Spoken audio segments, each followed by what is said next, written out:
Hello everyone, कैसे हैं आप? आपका आपके YouTube channel Digvijay commerce classes पर एक बार फिर से स्वागत है।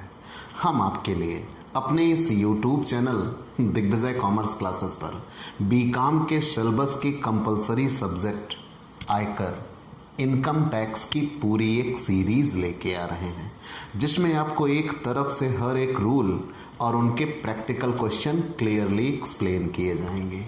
आप अपने घर बैठे अपने कॉमर्स की पढ़ाई अपनी शर्तों पर पूरी कर सकते हैं। जैसी पढ़ाई आप पाना चाहते हैं, यहाँ बिल्कुल वैसी ही पढ़ाई आपको अवेलेबल कराई जाती है। हम आपकी ज़रूरतों का विशेष ख्याल रखते हैं। हमें पता है कि आपके लिए वो ऑफलाइन पढ़ाई या क्लासरूम पढ़ाई क्या मायने रखती है। हम आपके लिए बिल्कुल वैसी ही पढ़ाई लेके आएंगे। तो प्यारे दोस्तों, अगर आप हमसे नए जुड़ रहे हैं तो सबसे पहले हमारे इस YouTube channel Digvijay commerce classes को सब्सक्राइब करिए, शेयर करिए, बेल आइकन दबाइए। हम वादे नहीं करते, हम काम देते हैं। हम ये जानते हैं कि हम आपकी उन नब्ज़ों को पहचानते हैं जो आपकी ज़रूरतें हैं। हम आपके लिए बिल्कुल वो लेके आएंगे। तो चलिए फटाफट हम अपनी पढ़ाई को उसी मोड में कन्वर्ट करते हैं।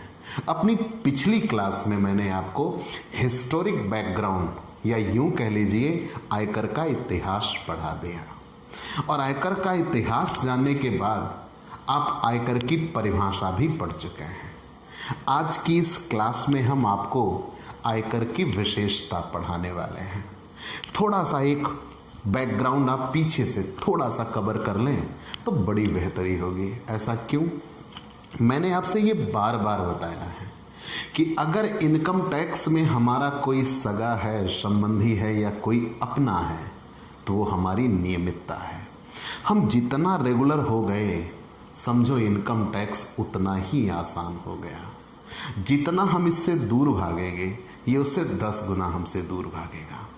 तो प्यारे दोस्तों, मैंने आपको सबसे पहले बताया आयकर आय पर लगने वाला कर है। फिर आपने ये जाना कि कर एक अनिवार्य अंशदान जो सरकार हमसे आपसे लेती है। क्यों लेती है? क्योंकि सरकार हमारे आपके ऊपर खर्च करती है। फिर आपने ये जाना सरकार 2 जगहों पर खर्च करती है, विकास और सुरक्षा पर। सरकार अपनी कुल कमाई का 30% हिस्सा विकासात्मक कार्यों पर खर्च करती है और अपनी कुल कमाई का 70% हिस्सा सुरक्षात्मक कार्यों पर खर्च करती है। फिर आपने ये जाना कि कर 2 प्रकार के होते हैं, प्रत्यक्ष कर और अप्रत्यक्ष कर, direct tax and indirect tax. फिर आपने ये जाना कि जब कराघात और करापात दोनों एक ही व्यक्ति पर हो तो वो प्रत्यक्ष कर होता है, और जब कराघात और करापात दोनों अलग अलग व्यक्ति पर हो तो वो अप्रत्यक्ष कर होता है। फिर हम सीधे पहुंच गए आयकर की परिभाषा पर। तो आयकर, मैंने बताया था कि आयकर शब्द के साथ साथ आयकर में किसी भी चीज की कोई स्पष्ट परिभाषा नहीं है। खुद आयकर की भी कोई परिभाषा नहीं है। केवल उनकी विशेषताओं को समेट के उसकी एक परिभाषा बना के आपके सामने रख दिया गया। तो वो परिभाषा कुछ इस शब्दों में थी, उम्मीद है आपको याद होगी। आयकर एक प्रत्यक्ष वार्षिक कर है जो किसी व्यक्ति द्वारा गत वर्ष में अर्जित या प्राप्त शुद्ध कर योग्य आय पर चालू कर निर्धारण वर्ष में आयकर की निर्धारित दरों से गणना करके केंद्रीय सरकार द्वारा वसूल किया जाता है, और उसी परिभाषा से जुड़ी हुई विशेषता निकल के आती है, क्योंकि वो विशेषताओं का एक समूह मिला के ही परिभाषा का निर्माण कर दिया गया। तो आज उन्हीं विशेषताओं को हम आपके लिए लेके आ रहे हैं। मैंने यहाँ विशेषताएं लिख रखी हैं। हम एक एक चीज आपको बताते हैं। सबसे पहली चीज तो हम ये विशेषता बताते हैं, आयकर का प्रशासन। आयकर का प्रशासन, कल जाते जाते हमने आपको एक बात बताया था, CBDT, प्रत्यक्ष करों का केंद्रीय board, central board of direct tax. तो जो प्रत्यक्ष करों का केंद्रीय बोर्ड होता है वही आयकर का प्रशासन करता है। मतलब आप सबसे टॉप लेवल पर इसको जो अधिकारी वर्ग या समूह कहते हैं वो क्या कहलाता है? सीबीडीटी कहलाता है, प्रत्यक्ष करों का केंद्रीय बोर्ड। रूल एंड रेगुलेशन क्या होंगे, कैसे होंगे, उनको लागू कैसे करना है, ये सारी बातें किसके द्वारा देखी जाएंगी? सीबीडीटी के द्वारा देखी जाएंगी, प्रत्यक्ष करों का केंद्रीय बोर्ड। चलिए, हमने ये जान लिया। तो एक विशेषता क्लियर हो गई। तो आयकर का प्रशासन किसके द्वारा किया जाता है? सीबीडीटी के द्वारा किया जाता है, प्रत्यक्ष करों का केंद्रीय board, central board of direct tax. हम यहां से आते हैं। आयकर एक प्रत्यक्ष कर है। Income tax is a direct tax. मैंने आपको क्लियर कट बता रखा है कि डायरेक्ट टैक्स में आप ये जानते हैं, incident of tax and impact of tax is the same person, कि जिस व्यक्ति के ऊपर कर लगे वही कर का भुगतान करे, उसकी ओर से कोई दूसरा व्यक्ति कर का भुगतान नहीं कर सकता। और जब कभी ऐसा हो कि जिसके ऊपर कर लगे वही कर का भुगतान करे, मतलब ना वो मोड़ सके ना वो छोड़ सके, शिफ्टिंग नहीं होती, विवर्तित करना, कॉमर्शियल शब्द है विवर्तित करना। जैसे मेरे ऊपर लगा कर और मैं उसके टाल सकूं। जस्ट लाइक आप यहां देखिए, जब ये मैन्युफैक्चर हुआ तो जिसने इसको मैन्युफैक्चर किया, वो प्रोड्यूसर, वो उत्पादक, सबसे पहले इसके लिए उसने एमआरपी चुकाया और उस एमआरपी में लिखा रहा होगा with inclusive of all taxes. फिर जब वो सामान मटेरियल के लिए, फिर जब वो मटेरियल से उस सामान के रूप में लेके आया तो इसको बेच दिया, डीलर से उसने पैसे ले लिए, टैक्स उसने उससे ले लिया होगा। फिर डीलर ने उसको थोक विक्रेता को बेच दिया, होलसेलर को, उससे उन्होंने पैसे ले लिए, टैक्स उसने पे कर दिया। होलसेलर ने इसको रिटेल सेलर को दे दिया, फुटकर विक्रेता को, उससे पैसे ले लिए, उससे टैक्स वसूल कर लिया। और उस फुटकर विक्रेता ने कंज्यूमर को जब बेचा तो टैक्स उससे वसूल कर लिया। मतलब लगा उस व्यक्ति के ऊपर था जिसने इसको बनाया, और दिया उस व्यक्ति ने जिसने इसको इस्तेमाल किया। तो मतलब ये कि दोनों अलग अलग व्यक्तियों पर हो गया, वो अप्रत्यक्ष कर है, इनडायरेक्ट टैक्स है। लेकिन आयकर एक प्रत्यक्ष कर होता है, जिसके ऊपर लगता है उसको ही भुगतान करना पड़ता है। चलिए, हमने ये जान लिया। अब क्लियर हुआ ना आयकर कैसा कर है? आयकर एक प्रत्यक्ष कर है, मतलब आयकर जिसके ऊपर लगता है उसको ही भुगतान करना पड़ता है, उसकी ओर से कोई दूसरा व्यक्ति इस कर का भुगतान नहीं कर सकता। वो छोड़ भी नहीं सकता कि नहीं देंगे, और वो मोड़ भी नहीं सकता कि भाई मुझे देना है, मेरे स्थान पे तुम दे दो। मतलब इसकी शिफ्टिंग नहीं हो सकती। आपके ऊपर लगा है तो आपको देना ही है। दूसरी विशेषता, आयकर एक केंद्रीय कर है। केंद्रीय कर क्यों कहा जाता है? Income tax is a central tax. भाई आयकर कौन वसूल करता है? परिभाषा में ही था, केंद्रीय सरकार द्वारा वसूल किया जाता है। तो आयकर केंद्र सरकार वसूल करती है, तो केंद्र सरकार द्वारा लगाया भी जाता है। इसीलिए आयकर को केंद्रीय कर कहा जाता है। Income tax is a central tax. हमने ये देखा है, कुछ कर ऐसे होते हैं जो राज्य सरकारें लगाती हैं, और कुछ कर ऐसे होते हैं जो स्थानीय सरकारें लगाती हैं, कुछ कर ऐसे होते हैं जो केंद्र सरकार लगाती है। लेकिन जो आयकर होगा वो केंद्र सरकार लगाती है। तो जब आयकर केंद्र सरकार लगाती है, इसीलिए इसको क्या कहा जाता है? केंद्रीय कर कहा जाता है। चलिए, हमने ये भी जान लिया। फिर तीसरी विशेषता पे आते हैं, income tax is a yearly tax. इसकी बात आप ध्यान दीजिएगा। इनकम टैक्स में ये सबसे उपेक्षित शब्द है और सबसे महत्वपूर्ण है। ये मैंने बार बार कहा है। ऐसा क्यों? भाई आप इनकम टैक्स में आपके दिमाग में ये बात हो जाए, वर्ष मतलब फाइनेंशियल ईयर, तो अभी आप किस डेट पे खड़े हो ये सोचो। वो एक डेट होगी, चलो हम मंथ की बात कर लेते हैं। जैसे हम आज 19-20 अगस्त के आसपास हैं, तो अभी हम अगस्त 2021 में हैं, ठीक। लेकिन ये वर्ष कौन सा है? तो मैंने बार बार बताया कि इनकम टैक्स में जहां कहीं वर्ष लिखा मिल जाए मतलब वो फाइनेंशियल ईयर होगा। तो मतलब ये जो अगस्त 2021 है, इसकी शुरुआत कब से हुई? 1 अप्रैल 2021 से इसकी शुरुआत हुई और इसका अंत कब होगा? 31 मार्च 2022 को इसका अंत होगा। मतलब ये वर्ष वर्तमान में चल रहा है जिसमें आज की डेट में हम खड़े हैं। ये वर्तमान में चल रहा है। अभी हम रुपया कमाना शुरू किए हैं। अप्रैल, मई, जून, जुलाई, अगस्त, सितंबर, अक्टूबर, नवंबर, दिसंबर, जनवरी, फरवरी, मार्च तक हम रुपया कमाएंगे। जितना हम यहां कमाएंगे उस पर हम इसके अगले वर्ष में टैक्स देंगे, क्योंकि वार्षिक कर है। जिस वर्ष हम रुपया कमाते हैं उस वर्ष हम टैक्स नहीं देते, उसके अगले वर्ष में टैक्स देते हैं। तो यहां की कमाई पर इसके अगले वर्ष में कर लगेगा। मीन्स 1 अप्रैल 2022 से लेकर 31 मार्च 2023 के बीच में हमें टैक्स देना होगा। लेकिन इस साल क्या फिर हम टैक्स नहीं देंगे? बिल्कुल देंगे ना। जो हमने पिछले साल कमाया है उस पर टैक्स देंगे। मतलब 1 अप्रैल 2020 से लेकर 31 मार्च 2021 में जो हमने कमाया उस पर, यहां की कमाई पर यहां टैक्स लगेगा और यहां की कमाई पर यहां टैक्स लगेगा। और डूइंग एक्टिविटीज कब होती हैं? प्रेजेंट में होती हैं कि पास्ट में या फ्यूचर में? ये प्रेजेंट है, ये पास्ट है, ये फ्यूचर है। ठीक, तीनों चीजें हैं। ये प्रेजेंट है, ये पास्ट है और ये फ्यूचर है। तो हम कुछ भी करेंगे वो प्रेजेंट में करते हैं। तो याद रखिएगा, जो वर्तमान में चल रहा है वो कर निर्धारण वर्ष होता है, क्योंकि कर इसी समय दिया जाता है। और कर किस आय पर दिया जाता है? जो हमने पिछले साल कमाई होती है उस आय पर हम कर देते हैं। तो इनकम टैक्स एक वार्षिक कर होता है, ईयरली टैक्स होता है। मतलब हम जितना पिछले साल कमाते हैं उस कमाई गई आय पर हम इस वर्तमान वर्ष में कर देते हैं जो कि चल रहा होता है।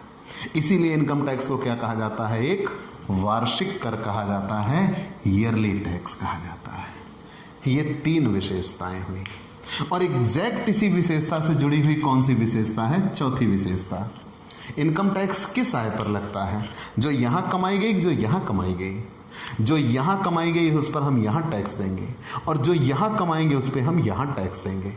मतलब जो हमने पिछले साल कमाया है, पिछले साल, बीते हुए साल, और इनकम टैक्स में उसे क्या कहा जाता है? गत वर्ष। गत वर्ष की आय पर कर लगाया जाता है। हमेशा याद रखिएगा, हमेशा ये आपके दिमाग में, ये जहन में उतर जाना चाहिए। इनकम टैक्स किस पर लगाया जाता है? गत वर्ष की आय पर लगाया जाता है। जो हमने पिछले साल कमाया है, हमारे द्वारा कमाई गई पिछले साल की आय पर इस वर्तमान वर्ष में कर लगाया जाता है। ठीक, तो पहली विशेषता हमने यहां बताया, आयकर का प्रशासन कौन करता है? सीबीडीटी, प्रत्यक्ष करों का केंद्रीय बोर्ड। फिर हमने ये बताया कि आयकर एक प्रत्यक्ष कर है, मतलब जिसके ऊपर चार्ज होगा वही चुकाएगा, उसकी ओर से कोई दूसरा व्यक्ति इसका भुगतान नहीं कर सकता। फिर हमने ये बताया कि आयकर एक केंद्रीय कर है, क्योंकि आयकर केंद्र सरकार वसूल करती है। जब केंद्र सरकार वसूल करेगी तो इसे केंद्रीय कर कहा जाएगा। और आयकर एक वार्षिक कर है, ईयरली टैक्स, क्योंकि एक वर्ष के बीत जाने के बाद जब अगला वर्ष शुरू हो जाता है तो हम पिछले वर्ष की कमाई पर कर देते हैं, इसीलिए इसको वार्षिक कर कहा जाता है। और इसी विशेषता से जुड़ के अगली विशेषता आ गई कि आयकर किस पर लगाया जाता है? गत वर्ष की आय पर लगाया जाता है। जो हमने पिछले साल कमाया था, जो पिछला साल बीत गया है, उस बीते हुए वर्ष, गत वर्ष की आय जो हमारी थी उस पर हम इस वर्ष में कर देंगे। तो आयकर गत वर्ष की आय पर लगाया जाता है। ठीक, अगली विशेषता, आयकर का भुगतान कब किया जाता है?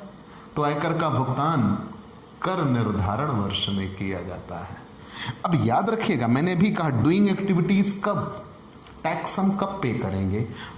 पास्ट में कि प्रेजेंट में कि फ्यूचर में? कोई भी एक्टिविटी हम करते हैं वो प्रेजेंट में करते हैं। खाना खाते हैं, सांस लेते हैं, हम सब वर्तमान में करते हैं। हाँ, और कर का भुगतान भी चाहे जब किया जाएगा वो वर्तमान ही होगा, चाहे जब किया जाए। अगर वो वर्तमान होगा तो जो वर्ष चल रहा होता है वही वर्तमान होता है, और जो वर्ष चल रहा होता है वो कर निर्धारण होता है। जैसे अब सपोज करिए एक व्यक्ति हो, हम उसे कह दे भाई रुक जा, ठहर जा, तुम्हें टैक्स देना है, टैक्स दे लो तो आगे बढ़ जाओ। अब वो व्यक्ति रुक सकता है, समय का पहिया नहीं रोक सकते, हम बड़ा बलवान है, आगे निकल जाएगा। अब अगर समय आगे निकल जाएगा तो उसे जाने से हम रोक नहीं सकते, इसीलिए इनकम टैक्स 2 वर्षों की कहानी हो जाती है। तो जो पिछले वर्ष हमने कमाया उस पर हम टैक्स देंगे और इस वर्ष में देंगे जब ये वर्ष चलने लगेगा। ठीक, तो आयकर कब की आय पर दिया जाता है? गत वर्ष की आय पर चुकाया जाता है। और कब दिया जाता है? कर निर्धारण वर्ष में दिया जाता है। और वर्तमान में जो वित्तीय वर्ष चल रहा होता है, फाइनेंशियल ईयर जो चल रहा होता है, वही कर निर्धारण वर्ष कहलाता है, असेसमेंट ईयर कहलाता है। चूंकि इसी वर्ष टैक्स असेस होता है, टैक्स का निर्धारण होता है, इसीलिए इसको असेसमेंट ईयर कहते हैं। ठीक, ये विशेषता भी क्लियर हो गई। अब अगर आपने ये सारी विशेषताएं पढ़ रखी तो हम अगली विशेषता की ओर चलते हैं, जो सबसे इंपॉर्टेंट विशेषताओं में से एक होगी। इन 5 विशेषताओं को जान लेने के बाद हम 6वीं विशेषता पे पहुंचते हैं। एग्जम्पशन लिमिट का कर जिक्र हुआ था। आखिर ये करमुक्त सीमा होती क्या है? यहां देखिएगा, कहा यह गया कि करमुक्त सीमा से अधिक कर योग्य आय होने पर आयकर लगता है।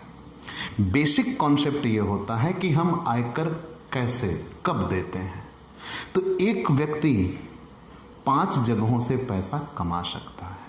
ये मैंने पीछे भी उदाहरण आपको दिया कि आप आयकर आय पर लगने वाला कर है, तो आय कहाँ से होगी? तो मैंने बताया था ना, आय के निश्चित साधन होते हैं। और ये निश्चित साधन कितने हैं? 5 साधन है। वेतन से आय, इनकम फ्रॉम सैलरी। मकान संपत्ति से आय, इनकम फ्रॉम हाउस प्रॉपर्टी। व्यवसाय अथवा पेशे से आय, इनकम फ्रॉम बिजनेस और प्रोफेशन। पूंजी लाभ, कैपिटल गेन। अन्य साधनों से आय, इनकम फ्रॉम अदर सोर्सेस। एक व्यक्ति इन्हीं 5 शीर्षकों से पैसा कमाएगा। पहले हम सभी शीर्षकों की कर योग्य आय इकट्ठा करेंगे। पहले 5 शीर्षकों की कर योग्य आय इकट्ठा हो गई। जब 5 शीर्षकों की कर योग्य आय इकट्ठा हो गई तो फिर धारा, उसे सकल कुल आय कहा जाएगा, ग्रॉस टोटल इनकम। फिर धारा 80C से 80U तक की हम छूट घटाएंगे, deduction under section 80C to 80U। धारा 80C से लेकर 80U तक की छूट घट जाएंगी।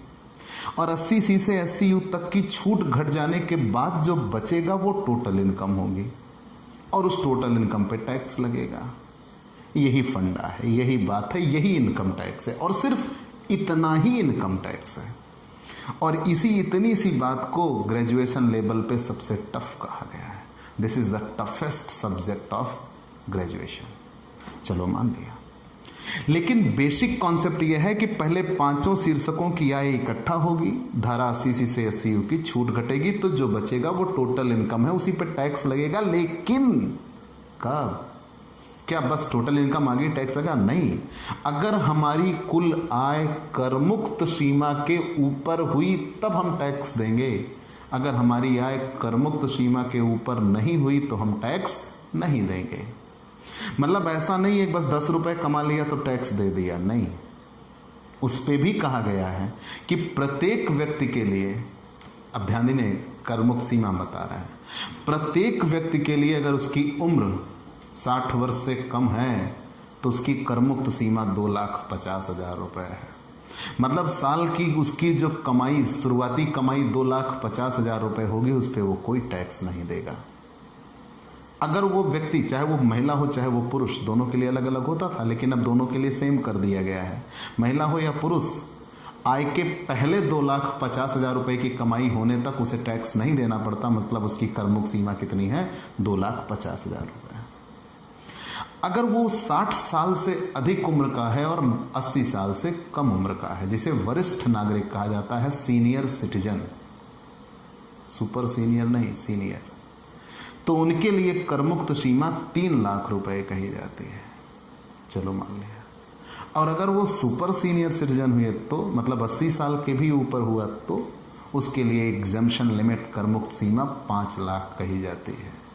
मतलब हमारी आय 5 लाख रुपए तक रही तो हम टैक्स नहीं देंगे, 5 लाख के ऊपर हुई तो टैक्स देंगे। ठीक, तो ये बातें यहाँ क्या कही गई हैं? कि अगर हमारी आय, कुल आय करमुक्त सीमा से अधिक होगी, करमुक्त सीमा से अधिक कर योग्य आय होने पर ही कर लगता है। और कर कैसे लगता है, तो इस बात का जवाब यहाँ आयकर की निर्धारित दरों के आधार पर कर लगाया जाता है। और ये निर्धारित कर की दरें स्लैब कहा जाता है उसे। किसके आधार पर? स्लैब के आधार पर कर लगाया जाता है। आयकर की निर्धारित दरों के आधार पर कर लगाया जाता है। अब ये स्लैब आज आप सुन लीजिए, फिर आप जानिएगा। स्लैब फिर हम आपको समझाएंगे, पढ़ाएंगे, बताएंगे, लेकिन स्लैब के आधार पर कर लगता है। और अभी तो 2 स्लैब आ चुके हैं, चाहे हम पुराने स्लैब को ही चुन लें और चाहे हम नए स्लैब को चुन लें, और दोनों में जो हमें बेहतर लगे हम उसको मान लें। मैं आपको तुलना करके भी बताऊंगा कि आपके लिए कौन सा स्लैब बेहतर है, पुराना वाला या नया वाला। वो कहते हैं ना, जो दिखता है वो होता नहीं, जो होता है वो दिखता नहीं। कंडीशन ऐसी बनेगी कि हमें पुराना स्लैब बेहतर दिखेगा, लेकिन हो सकता है नया बेहतर हो। नया बेहतर दिखेगा, हो सकता है पुराना बेहतर हो। वो हमारे ऊपर होगा, हम चयनित करेंगे, सिलेक्शन करेंगे कि हमारे लिए कौन सा बेहतर है। लेकिन यहाँ हमें ये जानना है कि एक व्यक्ति कर कब देगा। तो पहले वो साल भर की कमाई इकट्ठा हुई, 5 शीर्षकों की आय इकट्ठा हुई, फिर धारा 80 से 80 की छूट घट गई। 80 से 80 की छूट घटाने के बाद जो शेष बचा उसे कुल आय कहेंगे। और अगर कुल आय करमुक्त सीमा के ऊपर हुई तो टैक्स देंगे, अगर कुल आय करमुक्त सीमा से नीचे रह गई तो टैक्स नहीं देंगे। चलो मान लिया। बेसिकली हम व्यक्ति की ही बात करते हैं, क्योंकि हमें ग्रेजुएशन लेवल पे व्यक्ति का कराधान पढ़ना है, फर्म और कंपनी का नहीं पढ़ना। लेकिन जहां जरूरत पड़ेगी हम उनकी भी आपको चर्चा कर देंगे। चलिए, तो यहां अगर मान लीजिए हमारी आय करमुक्त सीमा के ऊपर हुई तो तब तो हम टैक्स देंगे। तो कैसे? तो यहां हमारे लिए स्लैब बनाया गया है, और वो स्लैब कुछ यूं है, ध्यान दीजिएगा। स्लैब कुछ यूं है। सबसे पहला हमारी जो जीरो इनकम से शुरू होती है, जीरो इनकम से, जैसे पहले 2,50,000 रुपए तक, पहले 2,50,000 रुपए तक हम कोई भी कर नहीं देने वाले। ये ओल्ड स्लैब सिस्टम है, ओल्ड स्लैब सिस्टम, और इसी आधार पे हमें टैक्स देना होगा। आज सिर्फ आप स्लैब याद रखिए। आज तो ये भी नहीं जानना था आपको, सिर्फ इतना जानना था कि हम कर देंगे। कैसे देंगे? यदि हमारी आय करमुक्त सीमा से ज्यादा हुई तो कर देंगे, नहीं तो कर नहीं देंगे। ठीक, पहली चीज। और कितना देंगे? तो आयकर की निर्धारित दरों से गणना करके देंगे। अब ये आयकर की दरें कितने प्रतिशत हैं? 5%, 20%, 30% से गणना करके टैक्स दिया जाता है। कितना प्रतिशत? 5%, 20%, 30% से गणना करके टैक्स दिया जाता है। लेकिन कैसे गणना कैसे होती है? स्लैब के आधार पर कर दिया जाता है, विभिन्न खंडों के आधार पर कर दिया जाता है। तो अगर हमारी आय करमुक्त सीमा से ज्यादा है तो टैक्स देंगे, और स्लैब के आधार पर टैक्स देंगे। तो आय के पहले 2,50,000 रुपए तक कर नहीं देंगे, लेकिन 2,50,000 रुपए से ज्यादा, और कहां तक? 5 लाख रुपए तक पहुंची आय हमारी, तो 5% टैक्स देंगे। मतलब 2,50,000 रुपए से अधिक और 5 लाख रुपए तक कितने प्रतिशत देंगे? 5%।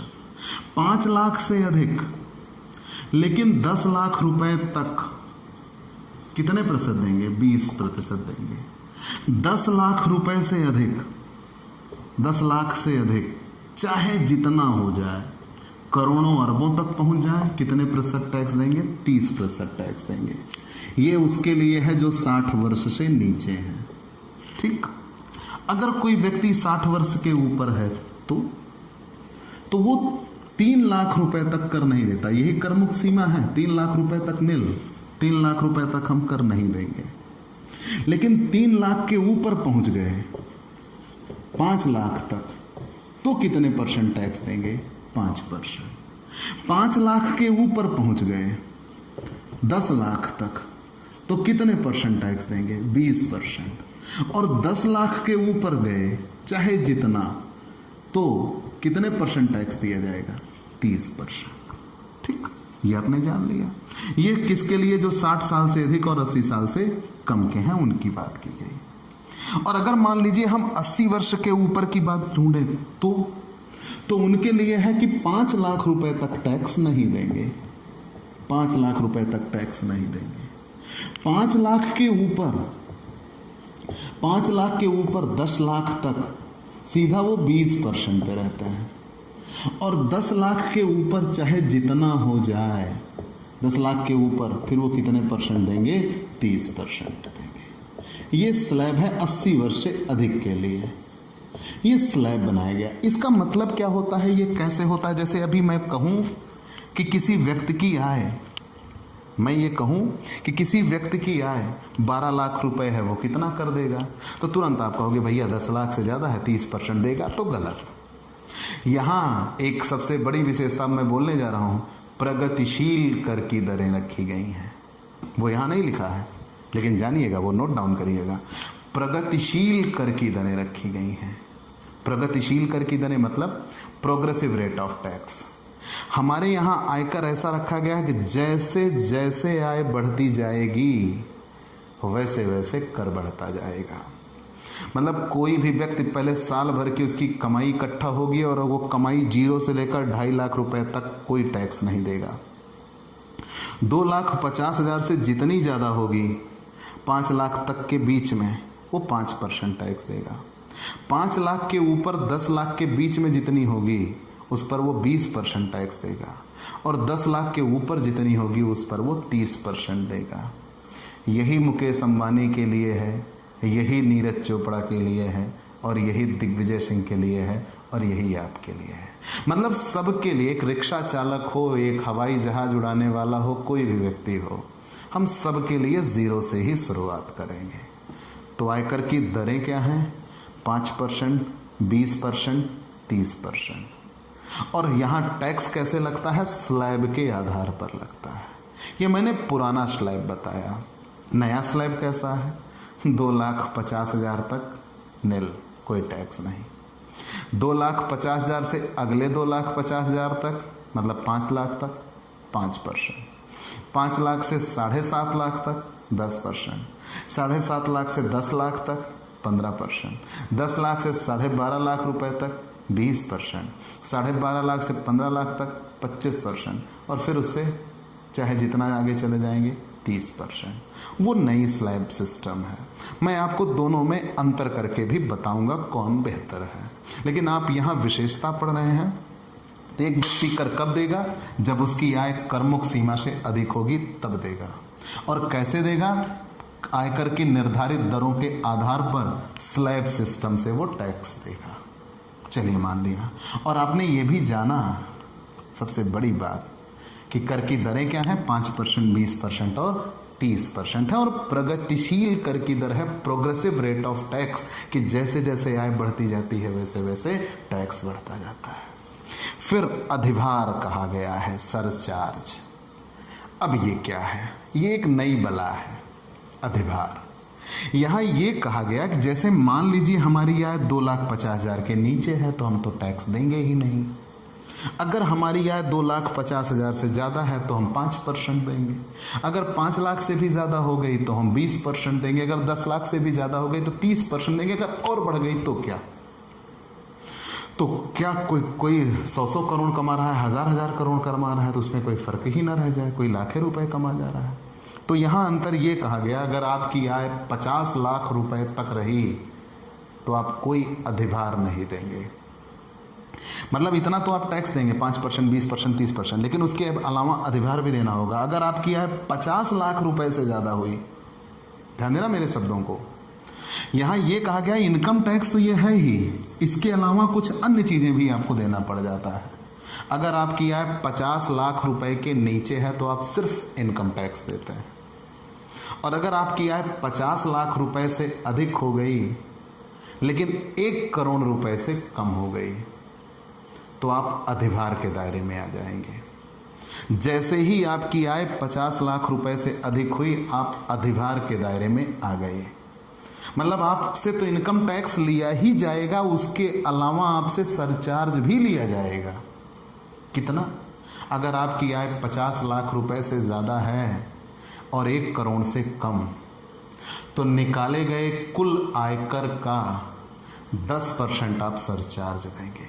मेरे शब्दों को याद रखिएगा, आयकर की गणना आय पर होती है, लेकिन सरचार्ज की गणना आयकर पर होती है। तो मैंने ये कहा, यदि आपकी कुल आय 50 लाख रुपए से ज़्यादा हुई लेकिन 1 करोड़ से कम, तो आप निकाले गए आयकर का 10% सरचार्ज देंगे, अधिभार देंगे। अगर आपकी आय 1 करोड़ से ज़्यादा हुई, 2 करोड़ से कम, तो आप निकाले गए आयकर का 15% अधिभार देंगे। अगर आपकी आय 2 करोड़ से ज़्यादा हुई, 5 करोड़ से कम, तो आप अपने निकाले गए आयकर का 25% अधिभार देंगे। और अगर आपकी आय 5 करोड़ से भी ज़्यादा हो गई, तो आप अपने द्वारा निकाले गए कुल आयकर का 37% अधिभार देंगे। मतलब 50 लाख से ज़्यादा, 1 करोड़ से कम, तो आयकर का 10% अधिभार। 1 करोड़ से ज़्यादा, 2 करोड़ से कम आय हुई तो 15% अधिभार लगेगा आयकर का।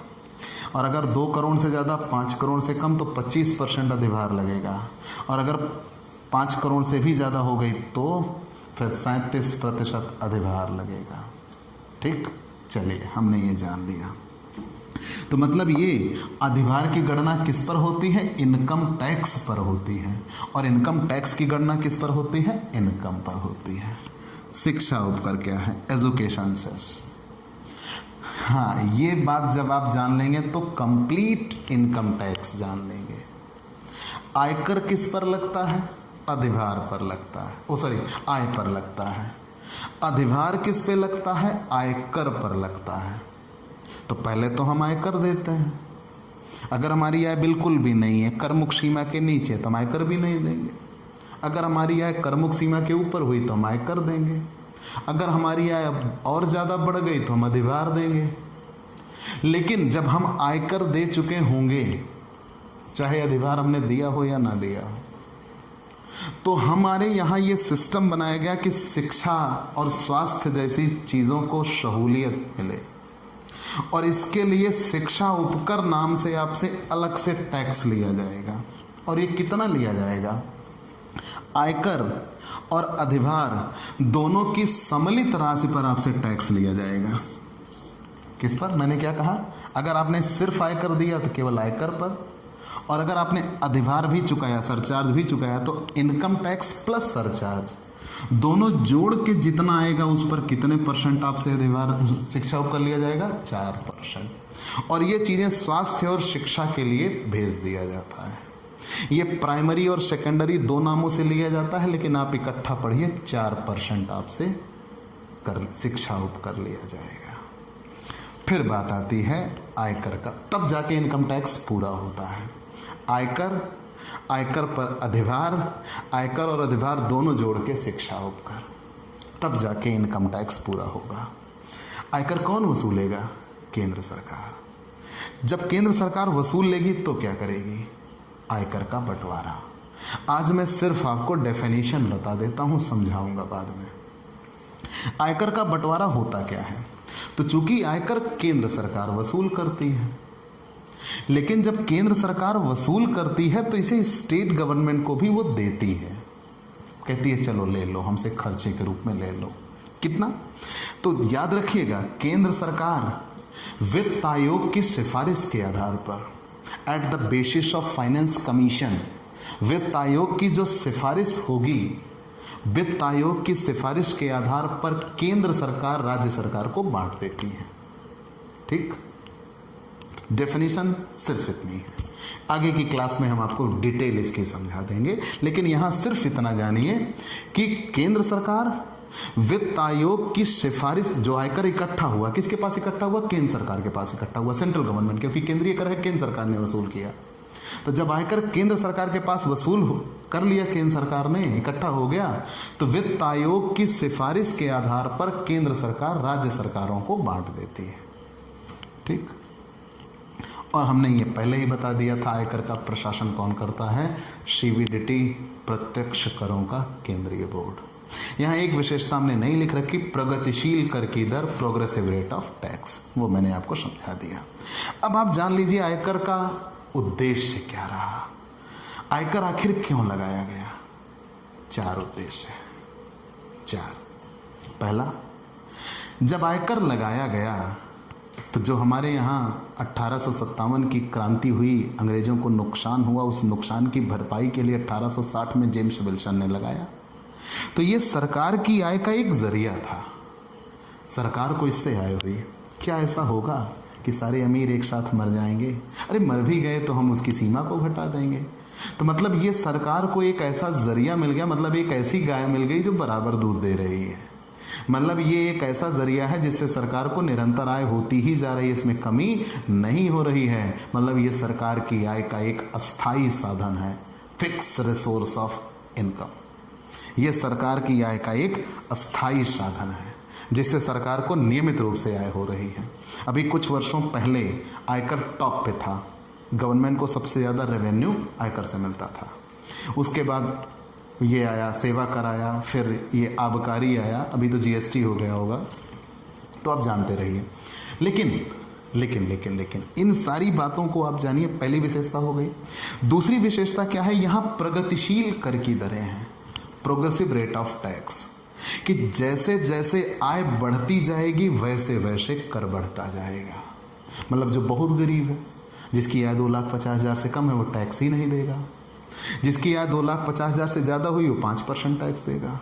जिसकी आय 5 लाख से भी ज़्यादा हुई, 10 लाख के नीचे रह गई, वो 20% तक टैक्स देगा। और जिसकी आय 10 लाख से भी ज़्यादा हो गई वो 30% टैक्स देगा, और ज़्यादा हो गई तो वो दीवार भी देगा। तो मतलब हमारे यहाँ क्या है कि कर प्रणाली ऐसी रखी गई कि जो अमीर है वो ज़्यादा टैक्स देगा और जो गरीब है वो बिल्कुल नहीं देगा या कम देगा। मतलब आर्थिक विषमता को दूर करना, जो इकोनॉमिक डिसेबिलिटी है कि मतलब अमीरों से जब कर लिया जाएगा तो वो थोड़ा नीचे होंगे, उनकी आय कम होगी, और वही पैसा गरीबों के विकास पे लगाया जाएगा तो वो ऊपर बढ़ेंगे। मतलब इसका प्रमुख उद्देश्य रहा है आर्थिक विषमता को दूर करना। अमीरों से ज़्यादा कर लिया जाएगा, गरीबों से नहीं लिया जाएगा या कम लिया जाएगा, और वो गरीबों के विकास कार्यों पे लगाया जाएगा। तीसरी विशेषता, पूंजी निर्माण होता है, कैपिटल फॉर्मेशन। कैसे? यहाँ कुछ और बचत को प्रोत्साहन देता है। कैसे? अगर आपको टैक्स देना है तो आप देंगे ही देंगे, आप बच नहीं सकते। तो अगर आपको टैक्स देना है तो आप उतनी चीज़ें पहले से बचा के रखते हो। दूसरी चीज़, गवर्नमेंट ने यहाँ बहुत से ऐसे ऑप्शन बना रखे हैं कि अगर आप उन जगहों पर पैसा लगा देते हो, जैसे आपने LIC करा लिया, आपने NSC ले लिया, तो आपके पैसे बच भी गए लेकिन आप पे उसको टैक्स नहीं देना पड़ता। जैसे आज आपने 2 लाख रुपए का बीमा करा लिया और आपने उसकी किस्त के 20,000 रुपये दे दिए, तो आज आपने 20,000 रुपये अपनी कमाई से निकाल दिया, कभी ना कभी तो आपको वापस मिलेगा, लेकिन उस 20,000 रुपये अब आप टैक्स देने से बच गए। तो ये बचत को प्रोत्साहन करता है। और चौथी सबसे बड़ी बात, आज ये 20,000 आपने बचाए, कल फिर 20,000 बचाएंगे, परसों फिर 20,000 बचाएंगे, और ये धीरे धीरे पैसा इकट्ठा होते होते एक बड़ी पूंजी बन जाती है, तो पूंजी निर्माण को प्रोत्साहन देता है। मतलब कितनी विशेषताएं होती हैं? 4। पहली, सरकार की आय का एक अस्थायी साधन है। दूसरी, ये आर्थिक विषमता को दूर करता है। तीसरी विशेषता, ये बचत को प्रोत्साहन देता है कि आप इन जगहों पर पैसा लगाइए, आपकी सेविंग भी होगी और आपको टैक्स भी नहीं देना पड़ेगा। जैसे मैंने उदाहरण दिया, NSC ले लीजिए, LIC करा लीजिए, और फिर अंत में क्या कहा गया? पूंजी निर्माण, धीरे धीरे ये पैसा जमा होकर एक कैपिटल बन जाएगा और आपको उस पर टैक्स नहीं देना पड़ेगा। ठीक, चलिए, ये सारी चीज़ें क्लियर कर लेने के बाद अगले दिन हम आपको स्लैब और कर कैसे लगेगा वो वैल्यूएट करना सिखाएंगे। तो प्यारे दोस्तों, आपको ये क्लास कैसी लगी हमें ज़रूर बताइएगा। आपके लाइक और कमेंट का इंतज़ार रहेगा। आप हमसे पेड क्लास ले सकते हैं, जो आपके लिए सबसे बेहतर ऑप्शन होगा। और पेड क्लास पाने के लिए आप हमारे व्हाट्सएप नंबर 9984358237 पर व्हाट्सएप करिए, मैसेज करिए, आपको पेड क्लास की पूरी जानकारी दे दी जाएगी, जिसमें आप बहुत थोड़े से शुल्क का भुगतान करके हमसे एक रेगुलर क्लास पाएंगे, PDF मिलेगा, डाउट सेशन रखा जाएगा, क्वेश्चन पेपर सॉल्व कराए जाएंगे। तो ये सब कुछ पाने के लिए आप हमसे पेड क्लास ले सकते हैं। और स्पेशली अगर आप हमसे नए जुड़ रहे हैं तो सबसे पहले हमारे इस YouTube channel Digvijay commerce classes को सब्सक्राइब करिए, शेयर करिए, बेल आइकन दबाइए ताकि आपको हमारे लेटेस्ट वीडियोज़ के अपडेट मिल सकें। तो आज की क्लास में इतना ही। अगले दिन नए टॉपिक के साथ फिर से मुलाकात होगी। चलते हैं दोस्तों, बाय बाय दोस्तों।